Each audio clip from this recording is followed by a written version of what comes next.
Awake your possibility. 안녕하세요, 프리인들입니다. 오늘은 사이트 소개나 스킬보다는 투자에 대한 마음가짐과 태도에 대해서 이야기를 드리려고 합니다. 그동안 하고 싶은 대로 해서 돈을 많이 버셨나요? 주식이 노력한 만큼 수익을 가져다 주는 시장인가요?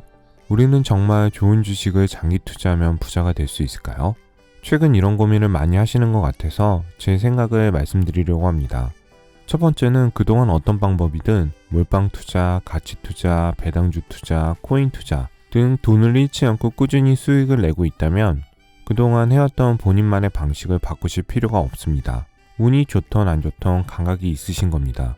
다만 그동안 해왔던 방식으로 그 좋았던 2020년에 수익이 안 나고 올해 수익도 별로라면 고민을 해야 되지 않을까 생각합니다. 참고로 제 생각은 주식은 노력한 만큼 수익을 주는 시장은 아니라고 생각을 합니다. 당연히 많은 노력도 필요하지만 그보다 더 많은 운이 필요한 게 주식시장이라고 생각을 합니다. 6월 2일 페드 공식 홈페이지에 앞으로 회사채를 조금씩 매각할 예정이라고 연준에서 게시를 했습니다. 그리고 모든 언론은 곧 테이퍼링 시작할 거다라는 기사를 도배를 했고요. 이러면 보통 장기금리가 오르기 때문에 아마 6월 2일 페드에서 회사채 매각한다고 게시를 했을 때 금요일 6월 4일에 채권 인버스 레버리지 3배에 몰빵한 분도 있을 겁니다. 이런 게 단기 예측 매매라고 하는 건데요. 안타깝게도 이번 주 금요일 20년 채권이 급등하다 바로 급락을 했습니다. 급락한 이유는 비농업 고용지표가 예상보다 안 나오자 시장은 테이퍼링을 쉽게 못할 거라고 판단을 한 것 같습니다. 그리고 빅테크 주식이 랠리하면서 나스닥은 1.5% 상승을 합니다. 장기 채권 인버스 레버리지 3배짜리는 마이너스 4%나 떨어지고요. 마이너스 4% 별거 아닐 수도 있는데요. 단기로 먹고 나오려고 몰빵했던 분들한테는 엄청 클 수도 있습니다. 여기서 포인트는 우리가 많이 공부하고 열심히 페드 홈페이지 트래킹하고 판단도 그리 나쁘진 않았는데 예상치 못한 고용지표로 큰 손실을 얻을 수 있다입니다. 가장 중요한 포인트는 주식시장에서는 예상치 못한 일이 수만 가지 일어납니다. 이런 걸 공부한다고 알 수 있을까요? 정말 좋은 주식을 장기 투자하면 부자가 될 수 있을까요? 어떤 주식이 잘 오르는 장기 주식일까요? 다 아시겠지만 40년 동안 미국 시가총액 1위에서는 계속 바뀌었습니다. 이걸 공부한다고 10년 뒤의 시가총액 1위를 예측할 수 있을까요? 저는 엄청 힘들다고 생각을 합니다. 아까 말씀드렸던 6월 2일 페드에서 회사채 매각한다고 6월 4일 채권 인버스 레버리지 3배에 몰빵한 분은 아마 멘붕이 오셨을 겁니다. 그리고 멘붕이 와서 토요일 새벽에 다 던진 분들, 월요일날 만약 다시 금리가 상승하면 또 멘붕이 올 겁니다. 요새 이런 분이 많은 것 같아요. 금리가 오른데 채권 인버스, 테슬라 오른데 테슬라, 게임스탁 오르면 게임스탁, AMC 오르면 AMC, 도지코인 오르면 도지코인. 이렇게 해서 수익이 나면 계속 그렇게 하시면 됩니다. 근데 이런 방식으로 늘 손해만 본다. 그럼 그런 투자가 본인이랑 안 맞는 거 아닐까요? 제가 좀 극단적으로 예를 들겠습니다. 회사에서 요새 어떤 주식이 좋아요? 라고 물어보면 가끔 알려드리긴 합니다. 심지어 언제 얼마에 사라고 알려드립니다. 근데 그분은 그 가격이 오면 안 사요. 너무 올라서 떨어질 것 같다고. 그리고 엄청 올랐을 때 또 물어봅니다. 이거 지금 사도 돼요? 그럼 제가 회사가 좋으니 장기로 가져가면 나쁘진 않을 거예요 라고 하면 이때 몰빵을 합니다. 근데 고점 찍고 내려오고 적당히 수익 보신 분이 많으시면 문의하셨던 분들에게 이때 익절을 하라고 말씀을 드립니다. 근데 최고점에서 몰빵하셨던 분은 이때 또 안 파세요. 저는 고점에서 몰빵한지 몰랐는데 알고 보니 자기 손해라고 안 파세요. 그럼 제가 요새는 좀 조정받을 수 있으니 진짜 몰빵하셨으면 현금 비중을 좀 늘리시라고 말씀을 드립니다. 그럼 알겠다고 하고 현금 비중을 안 늘려요. 그리고 갑자기 급락하면 엄청 억울해하면서 징징대요. 사실 그때 못 팔았다고. 어떻게 하냐고. 그럼 제가 전에 했던 말을 앵무새처럼 다시 말합니다.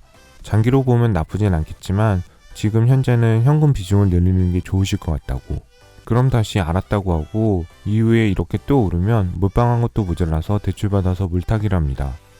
주식 투자 꽤 하는 놈이 장기로 괜찮다고 했다고 하면서 본인은 장기 투자할 거라고 괜찮다고. 그러다 마이클 버린이 테이퍼링 이야기 나오면서 주가가 다시 쭉 빠지면 멘붕 와서 여기서 매도합니다. 그리고 이젠 위험관리한다고 하고.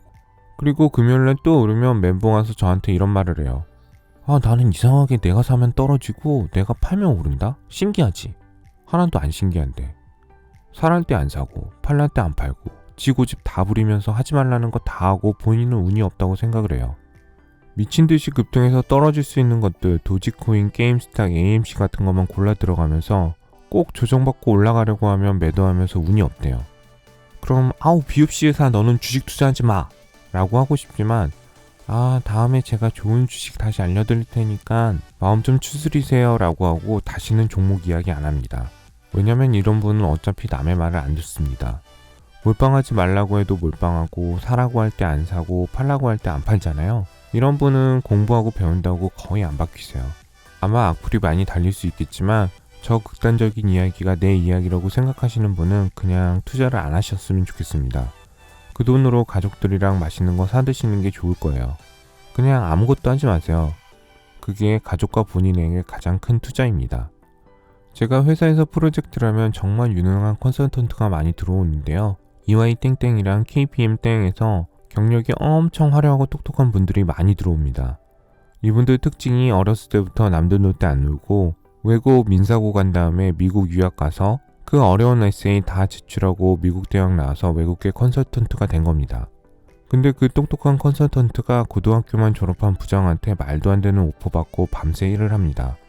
주말에도 나와서 일하고 심지어 보고서 준비할 때는 새벽부터 출근합니다. 아마 고등학교 때부터 열심히 살았던 분들이라 이렇게 압박이어도 척척 잘 해내시는 것 같긴 합니다. 왜 굳이 이런 얘기를 하냐? 여러분이 주식 관련해서 엄청 공부하고 자격증 따고 신과 함께 프린들TV 등 여러 유튜브 보고 정말 열심히 해서 직접 개별 주식 투자를 하면 성과가 좋으면 그렇게 하시면 됩니다. 근데 적당히 공부하면서 적당히 편하게 놀고 프린들TV 보면서 미국 시장지수 ETF에 투자해도 아마 직접 개별 주식 투자한 분이랑 크게 차이가 없을 겁니다. 통계적으로는 개인 투자자 중에 약 0.1% 정도만 특출나게 잘 하십니다. 나머지 99.9%는 미국 시장지수 ETF보다 낮거나 비슷하고 거의 대부분 개별 주식 개인 투자자는 손해를 본다고 합니다. 이 유튜브를 보시는 구독자 중에 개별 주식으로 손해를 보고 있는 분이 있다면 한 번쯤 프린들이 말하는 대로 꾸준히 월정액으로 투자해보는 건 어떨까요? 지금은 투자를 안 하면 안 되는 시대에 살고 있습니다. 어떤 투자든 해야 되지만 그게 꼭 주식 투자일 필요는 없다고 생각을 합니다. 시험을 잘 보는 방법 중에 하나는 정답을 맞춘 문제를 계속 복습하는 것보다 오답 노트를 만들어서 틀린 부분을 집중적으로 공부하는 것이 더 효율적입니다. 어떤 것이든 본인이랑 잘 맞는 걸 찾아서 잃지 않는 투자를 하셨으면 좋겠습니다. 오늘은 쓴소리해서 좀 죄송하지만 그래도 행복한 주말 보내시기 바랍니다. 프랍 트레이더들의 기술적 분석과 더 깊이 있는 경제 공부를 원하시는 분은 검색창에 프린들 연구소를 입력하거나 유튜브 오른쪽 상단에 온라인 강의 신청을 클릭하세요.